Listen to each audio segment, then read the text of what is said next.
안녕하세요.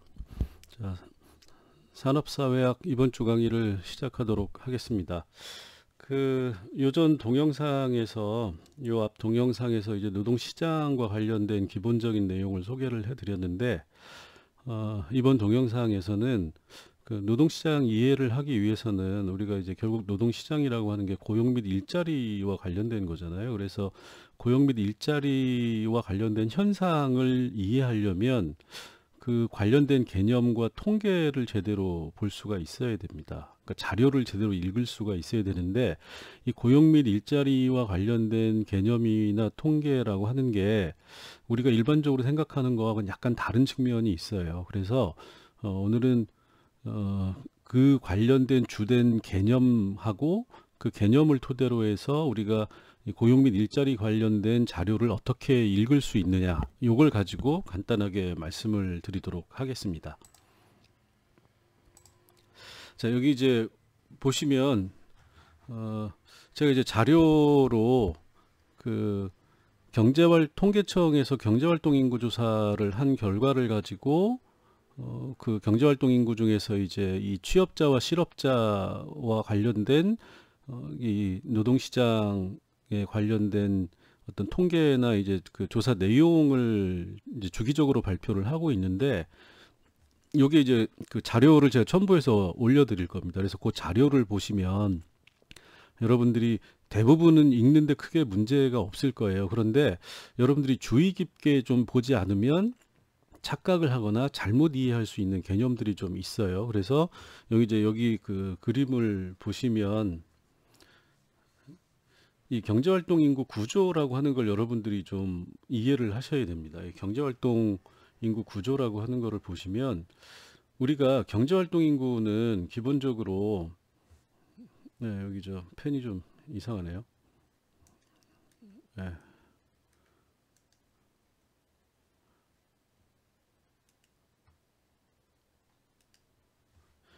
이 경제활동 인구는 15세 이상 인구를 대상으로 해요. 15세 이게 이제 국제 통계 기준이기 때문에 15세 인구라고 하는 거를 기준으로 해서 모든 거를 보게 돼 있고, 그러면 이 15세 이상 인구가 전체 우리나라 인구 중에서 지금 이게 이제 21년도 6월 기준입니다.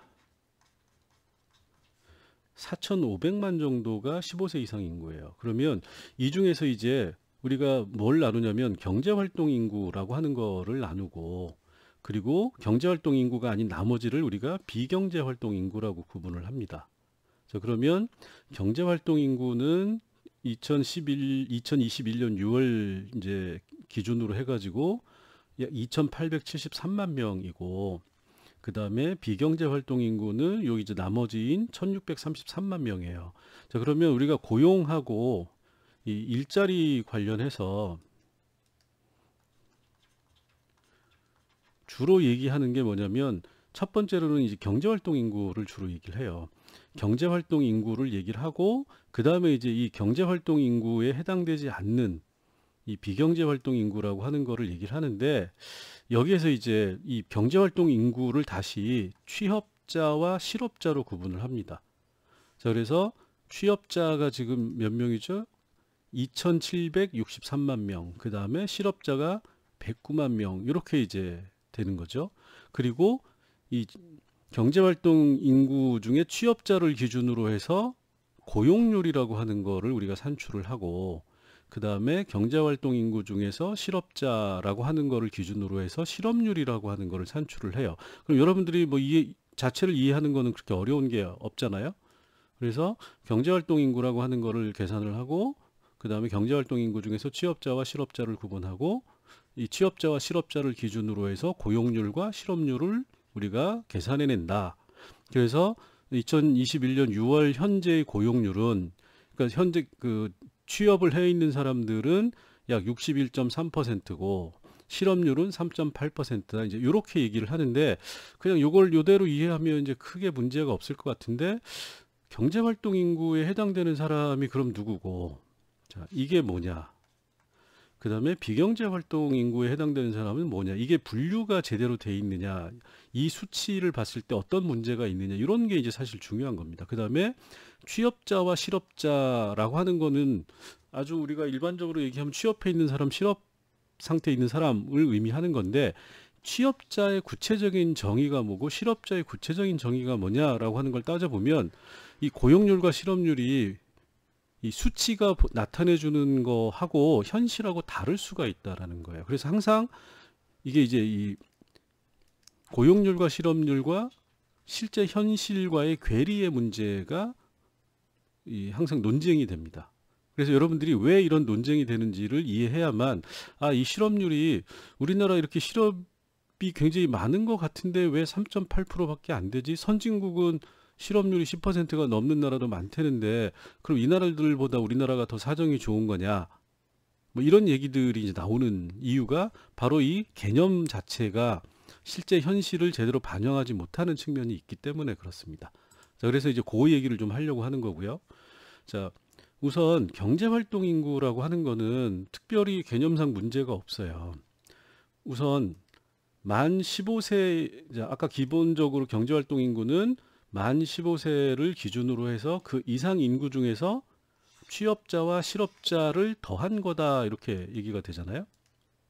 자, 그러면 취업자와 실업자를 더한 거 이렇게 하니까 이 자체는 별로 문제가 없는 거죠. 자, 그런데 이게 문제가 뭐냐면 이 각각의 개념을 한번 보면 여기서 이제 문제가 나타난다는 겁니다. 자, 취업자를 그러면 조사할 때 어떻게 정의를 내리고 있냐면 수입을 목적으로 1시간 이상 일한 자는 전부 다 취업자다, 이렇게 돼 있는 거예요. 그리고 조사 기간이라는 말이 사실은 더 붙어 있어요. 조사 기간 동안 수입을 목적으로 1시간 이상 일한 자, 그러면 수입을 목적으로 일을 한 게 아니라고 하면 취업자에 해당되지 않는다라는 겁니다. 자, 그 다음에 1시간 이상만 일을 한 사람은 무조건 다 취업자다. 그러면 수입을 목적으로 해서 1시간 이상 일을 한 사람 주간 기준으로, 자, 그럼 주당 1시간 일을 해가지고 먹고 살 수 있느냐라는 겁니다. 취업이라고 하는 거는 생계 유지가 목적인 거잖아요. 근데 1시간 일을 해가지고 실제로 이게 생계 유지가 가능하냐? 그렇지 않다라는 거죠. 그러면 실질적으로는 1시간 일한 사람을 우리가 취업자로 볼 수 있느냐라는 문제가 생기는 겁니다. 근데 통계에서는 1시간 이상, 이게 이제 국제 통계 기준이기 때문에 어쩔 수 없다라고 얘기를 하지만, 이렇다 보니까 이 취업자라고 하는 게 과장되어 있다라는 지적이 계속 나오는 거죠.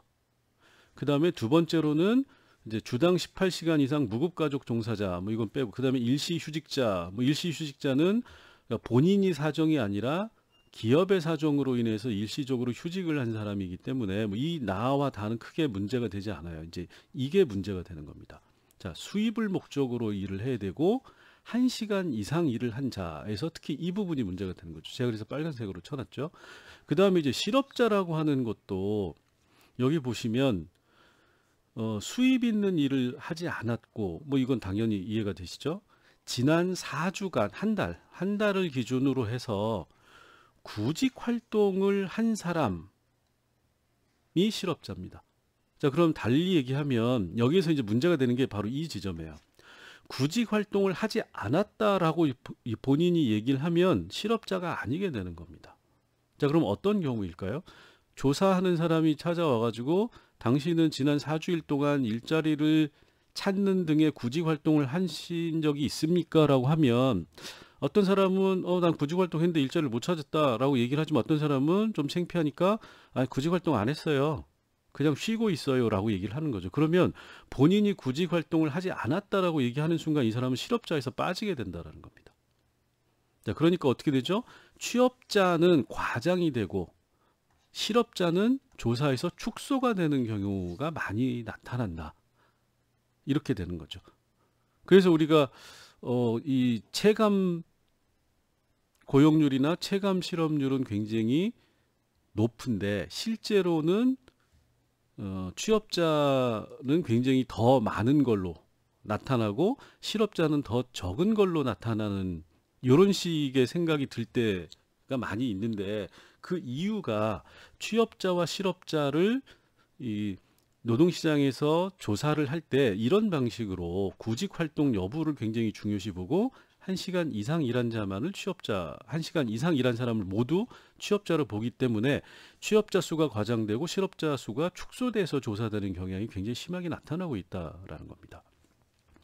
자, 그래서 여러분들은 여기 저 통계치라고 하는 거를 그냥 무조건 믿는 게 아니고, 실제로 통계청에서 조사하는 경제활동 인구라고 하는 거를 기준으로 해서 취업자와 실업자 수를 발표를 하는데, 그 숫자는 기본적으로 과장되어 있거나 축소되어 있다, 이렇게 이제 생각을 하시면 됩니다. 자, 그다음에 자, 그러면 여기 이제 아까 실업자를 뭐라고, 특히 이제 실업자에서 문제가 있는데, 구직 활동을 한 사람만이 실업자에 해당이 된다라고 한 거죠. 그러면 여기에서 이제 문제는, 그러면 실업자가 아닌, 이 경우에 실업자가 아니게 되면 비경제 활동 인구로 빠지게 돼요. 자, 그러면 조금 전에 말씀드렸듯이 구직 의사가 없는 자인데, 이 구직 의사가 없는 자도 실제로 구직 의사가 없는 자, 그 사람은 진짜로 나는 구직 활동 하고 싶지 않고 그냥 쉬고 있고, 쉬어도 충분히 먹고 살만하다, 이런 사람이 있을 수 있겠죠. 근데 다른 한편으로는 구직 의사가 없는 자 중에는 사실 실제로는 구직 의사가 있는 사람, 그런데 아까 얘기했듯이 창피해서 구직 의사가 없다고 거짓말을 한 사람, 또는 구직 의사가 실제로 없는데 정말로 구직 의사가 없어서가 아니라 구직을 하다 지쳐가지고 포기한 사람, 이 사람도 구직 의사가 없다고 얘기를 하는 거죠. 이 사람들이 전부 다 실업자가 아닌 경우에 포함이 돼버린다는 거예요. 비경제 활동 인구로 빠져버린다는 겁니다. 자, 그 다음에 취업준비생이나 교육훈련 과정에 있는 사람들도 실업자가 아닌 걸로 돼요. 비경제 활동 인구로 빠집니다. 자, 그러면 취업준비생이라고 하는 것도, 자, 대학을 졸업하거나 고등학교를 졸업하고 취업을 대부분의 경우에 취업을 준비하죠. 그런데 취업을 당연히 보통 우리가 6개월, 1년, 2년 이렇게 취업을 준비하는데, 이 졸업 후에 장기간 1년 이상이 지난 경우에도 나는 지속적으로 자격증을 준비하고 있다, 나는 공무원 시험을 준비하고 있다, 이런 식으로 얘기를 해버리면 이 사람은 사실상의 실업자인데, 조사에서는 이 사람들은 비경제 활동 인구로 빠져버린다는 겁니다. 실업자가 아닌 걸로 된다는 거죠. 근데 우리나라 같은 경우에는 공무원 시험을 준비하거나 전문직 자격증을 준비하는 소위 말하는 취업 준비생, 이 시험 준비생들이 굉장히 많잖아요. 임용고시를 준비한다거나 이런 분들이 전부 다 실업자가 아닌 걸로 통계에는 잡히기 때문에 실업률이 굉장히 낮은 걸로 나온다는 거예요. 자, 그 다음에 가사 및 육아 중인 자. 자, 이것도 사실은 나는 일을 하고 싶은데 일자리를 못 구했어요. 그러니까 나는 그냥 집에서 가사를 돌본다라거나 그냥 육아 중이다라고 얘기를 그냥 한다라는 거죠. 그럼 이 사람은 실제로는 실업자에 해당이 될 수 있는 사람들이다. 근데 이 사람들도 실업자에서 빠진다, 이렇게 되는 거죠. 그래서 여러분들이 대졸자나 아니면 고등학교 졸업하고 청년들한테 물어보면 대부분의 경우에 구직 단념, 구직 의사가 없다라고 하기가, 또 그것도 젊은 애가 왜 구직 의사가 없느냐라고 이제 볼 수 있기 때문에 대부분의 경우에 취업 준비 중이다라고 얘기를 한다라는 거예요. 그러면 이 사람들은 실업자가 아닌 걸로 된다라는 거죠. 그러다 보니까 우리나라 통계에서 이 실업자의 개념이 너무 협소하게 정의가 돼 있다. 그래서 취업자가 아닌 자가 너무 많이 분류되기 때문에 실업률이 굉장히 과소 평가되고 있다, 이렇게 이제 얘기가 많이 되는 겁니다. 자, 그 다음에 여기 보시면, 자, 경제활동 참가율이라고 하는 거는, 여기 보시면 아까 얘기했던 경제활동 인구 15세 이상 중에서 이 전체 경제활동 인구라고 하는 거를, 그러니까 15세 이상 인구 중에서 경제활동 인구 그러니까 경제활동 인구를 15세 이상 인구로 나눈 다음에 이거 100을 곱한 게 경제활동 참여율입니다. 자, 고용률은 뭐냐면 취업자, 여기 이제 이걸 잘 보셔야 돼요. 고용률과 실업률이라고 하는 거를 우리가 서로 이제 고용률이라고 하는 거는 취업자가 얼마나 많으냐, 실업률이라고 하는 거는 실업자가 얼마나 많으냐라는 거잖아요. 전체 경제활동 인구 중에서. 자, 그런데 고용률을 계산하는 계산식을 보면 분모가 다르게 돼 있어요. 고용률은 15세 이상 인구 중에서 취업자를 보는 겁니다. 자, 실업률은 경제활동 인구 중에서 실업자를 보도록 돼 있어요. 분모가 다르죠. 자, 분모가 다르면 어떤 문제가 생기냐면 이런 문제가 생기는 겁니다. 자, 분모가 고용률은 15세 이상, 실업률은 경제활동 인구로 다르게 돼 있기 때문에 고용률과 실업률은 상관성이 없다라는 거야. 자, 상관성이 없다는 건 무슨 얘기죠? 고용률과 실업률은 서로 상호 관계가 없다라는 거야. 자, 상호 관계가 없다는 거는 우리가 일반적으로는 고용률이 높아지면 실업률은 낮아진다라고 생각을 하는 거잖아요.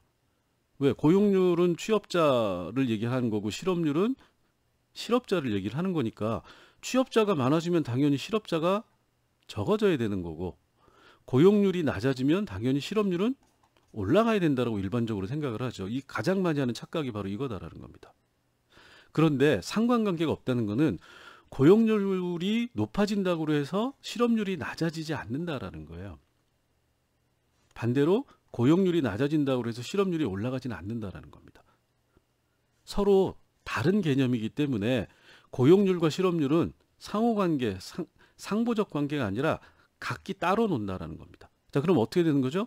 고용률이 올라가고 우리가 일반적으로 생각하는 거는 고용률이 올라가면 고가 올라가면 실업률이 낮아지고 반대로 고가 낮아지면 실업률이 올라간다라고 생각을 하는데 이렇게 될 수도 있지만 실제로는 고용률도 올라가고 실업률도 올라갈 수 있거나 고용률이 내려가고 실업률도 내려갈 수 있다라는 겁니다. 자, 그럼 여러분들이 고용률이 올라갔다. 아, 그럼 실업률이 낮아졌구나. 이렇게 당연하게 생각하면 안 된다라는 거죠. 고용률이 올라가도 실업률은 낮아질 수 있다. 고용률이 올라가도 실업률도 올라갈 수 있다. 자, 그 이유는 뭐냐? 고용률과 실업률이라고 하는 거는 다른 개념이다. 완전히 다른 개념이고 그 다른 개념이라고 하는 건 뭐냐? 고용률과 실업률을 계산하는 분모가 완전히 다르다라는 거예요. 15세 이상 인구 중에서 고용률 취업한 사람, 그 다음에 경제활동 인구 중에서 실직한 사람을 보기 때문에 분모가 달라지면 고용률이 올라가도 실업률이 떨어질 수 있다는 겁니다.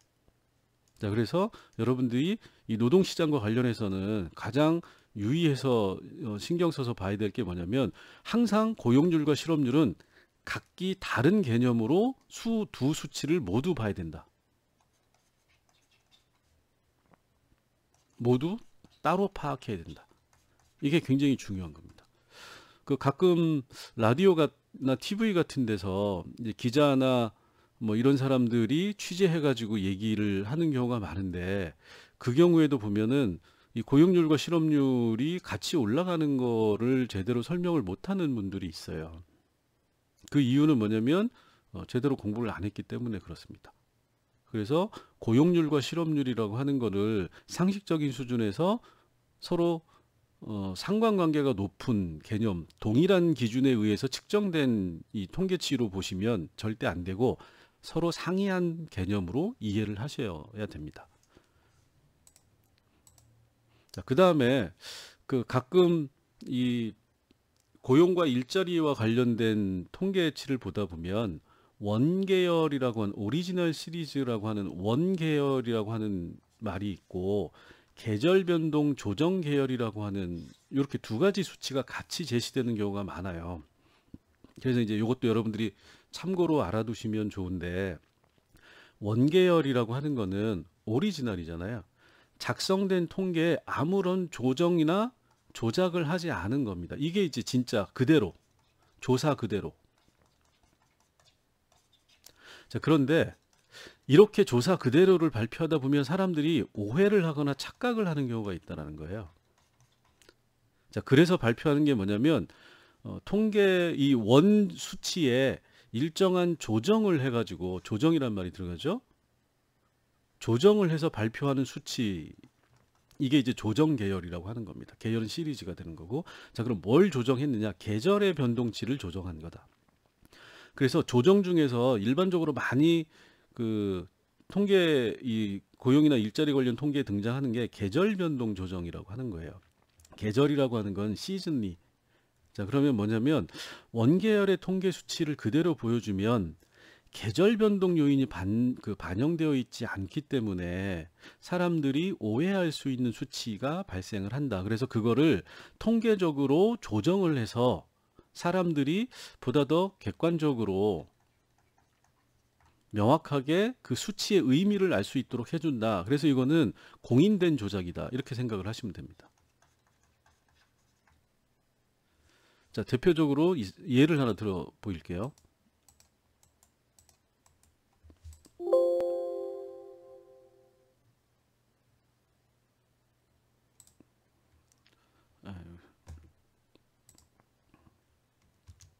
자, 여기 보시면 이것도 이제 21년 6월 기준 통계청 자료예요.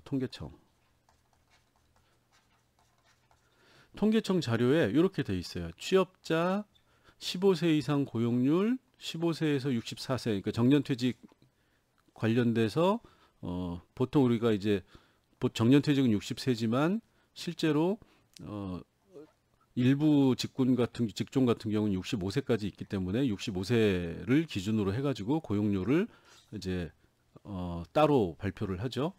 외국 같은 경우에는 정년이 없는 나라도 굉장히 많이 있습니다. 그래서 국제적으로는 그냥 64세가 아니라 15세 이상으로 해서 다 묶어서 고용률을 발표를 해요. 근데 이제 우리나라는 정년이 있는 나라이기 때문에 정년을 고려해가지고 별도로 고용률을 따로 이제 그 부분만, 그 집단만 발표를 하는 겁니다. 자, 근데 여기 이렇게 보시면 여기 이제 1년치 자료거든요. 20년 아니 이제 2020년 5월에서부터 2021년 6월까지 자료인데 이렇게 고용률이 쭉 아주 미세하게, 고용률이라고 하는 게 쉽게 급격하게 변동하는 수치가 아니라서 이렇게 가다가 갑자기 특정한 부분에 오면 이렇게 확 떨어져요. 그리고 다시 쭉 올라가죠. 그러니까 이 부분이 문제다라는 겁니다. 그 다음에 여기 이제 요거는 15세, 64세, 15세 이상 전체가 뭐 수치는 다르지만 이 변동이 나타나는 시점은 거의 비슷하죠. 자, 그래서 요 기간을 쭉 보면 매년 11월에서 한 3월까지가 계절적 요인에 의해서 고용률이나 실업률에 급격한 변화가 나타난다는 겁니다. 이 표를 보고도 우리가 이해를 할 수 있지만 이걸 모르는 사람들은 요 시기 실업률이 굉장히 낮아졌다, 이렇게 이제 요 꼭지만 보고 얘기를 할 수 있는 건데, 요거는 11월에서 3월이라고 하는 거는 주로 이직, 취업, 전직이 일어나는 시기다라는 거예요. 11월 말에 인원이 조정되는 경우가 많고, 그 다음에 자 1, 2, 3 해가지고 예를 들어 그 졸업생들이 배출되는 시기가 요 시기다라는 거죠.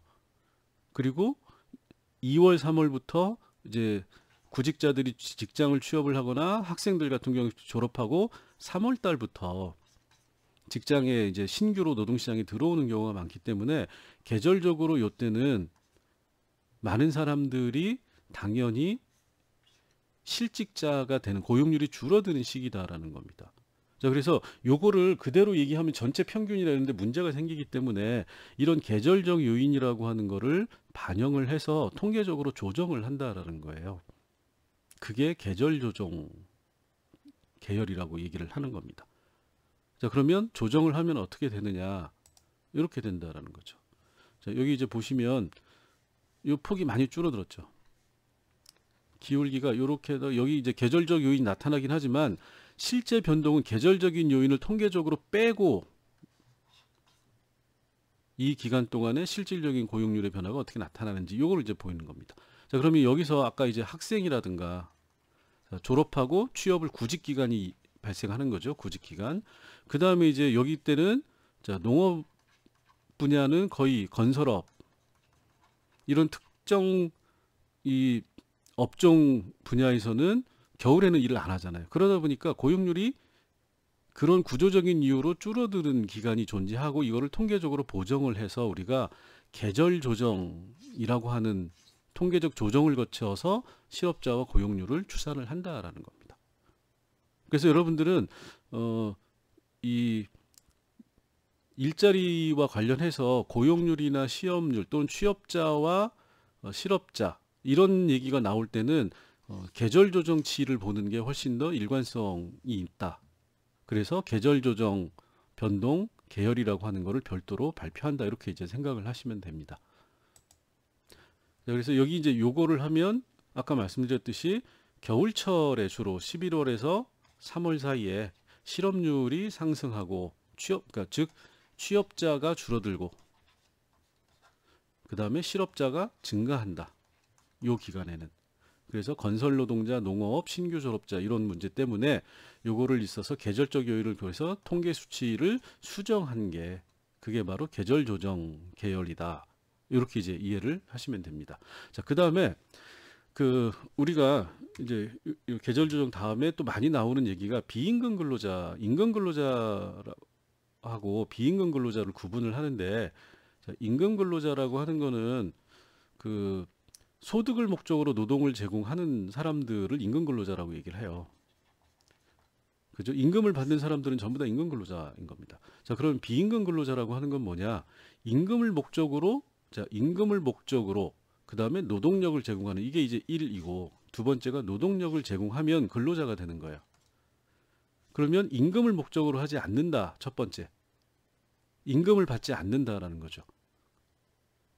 두 번째는 노동력을 제공하지 않는다라는 겁니다. 자, 그러면 가장 전형적인 비임금 근로자가 누구냐? 자영업자.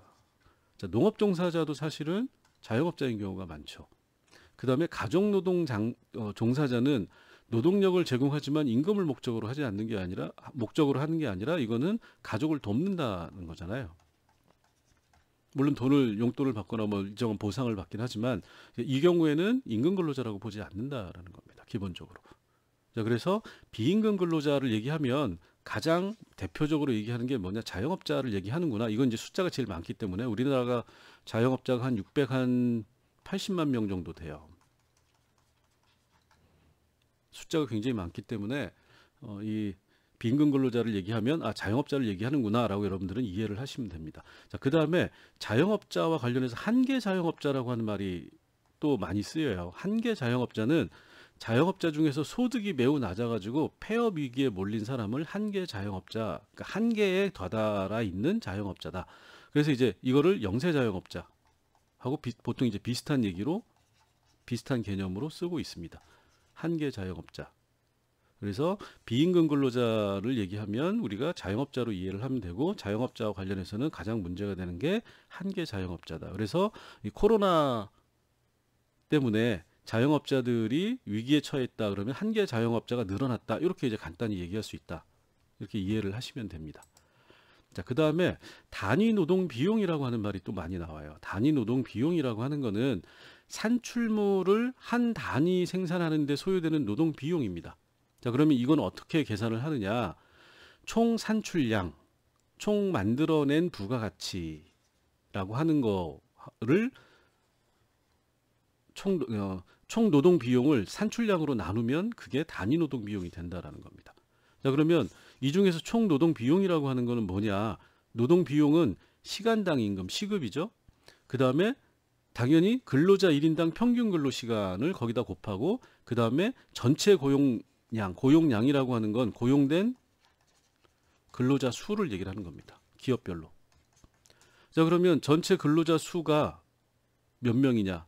그리고 그 근로자가 1인당 몇 시간을 일을 하느냐? 그리고 1시간당 임금을 얼마를 받느냐를 하면 그게 총 노동 비용이 된다. 그 다음에 또 여기서 시간당 임금은 우리가 보통 얘기하는 월급, 현금 급여뿐만이 아니라 현물 급여까지를 다 포함시키는 개념이다.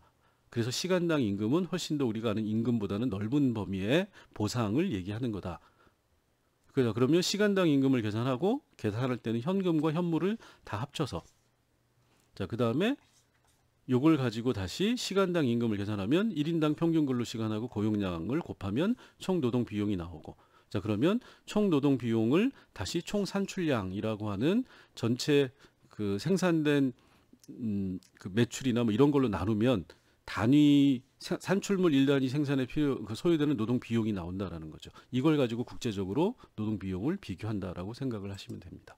자, 그다음에 이제 취업 유발 계수라는 말이 또 많이 나와요. 이게 이제 뭐 좀 어려운 개념일 수 있는데 취업을 발생시키는 계수다라는 거거든요. 계수는 상관성이 있는 값, 상관성이 있는 수치 이렇게 이제 이해를 하시면 돼요. 그러니까 취업과 관련해서 취업을 발생시키는 거와 상관이 있는 수치다 이렇게 이해를 하시면 되고 이 구체적으로는 10억 원이라고 하는 기준 금액을 투자했을 때 일자리가 몇 개가 생겨나느냐 이게 취업 유발 계수입니다. 자, 그러면 요거는 산업연관표라고 하는 거가 있어요. 이걸 다 계산해낸 기준표가 있는 겁니다. 그걸 우리가 산업연관표라고 얘기를 하는 거고 요 산업연관표는 한국은행에서 주기적으로 발표를 해요. 그리고 당연히 산업업종별로 이 취업 유발 계수가 다 다르게 되어 있습니다. 자, 그래서 한국은행에서 이제 요거 발표한 거는 한국은행 홈페이지에 가면 다 있는데 일반적으로 이렇게 되어 있어요. 건설업은 16.6, 제조업은 10.1, 음식 숙박업은 37.8 이렇게 돼 있으면 이게 무슨 얘기냐? 10억 원을 건설업에 투자하면 일자리가 16개, 제조업은 10개, 음식 숙박업은 37개, 약 38개가 만들어진다라는 겁니다. 자, 그럼 이거 어떻게 되죠? 음식 숙박업의 취업 유발 계수가 높으니까 똑같은 돈을 투자했을 때 여기에 투자하면 일자리가 훨씬 더 많이 늘어난다. 이렇게 이제 보는 거죠. 그래서 취업 유발 계수가 사실은 투자할 때 굉장히 국가가 정책 지원할 때 중요한 어떤 판단의 기준점이 된다. 이렇게 생각을 하시면 되고 그다음에 이제 마지막으로 PPP 환산이라는 말이 많이 나와요. 근데 이 PPP 환산이라고 하는 거는 여기 이제 영어로 요걸 딴 겁니다. Purchasing Power Parity라고 하는 건데 구매력 지수예요. 구매력 지수라고 하는 거는 뭐냐면 물가와 환율이라고 하는 거를 고려해서 실제로 구매할 수 있는 물건의 양과 질을 계산을 한 겁니다.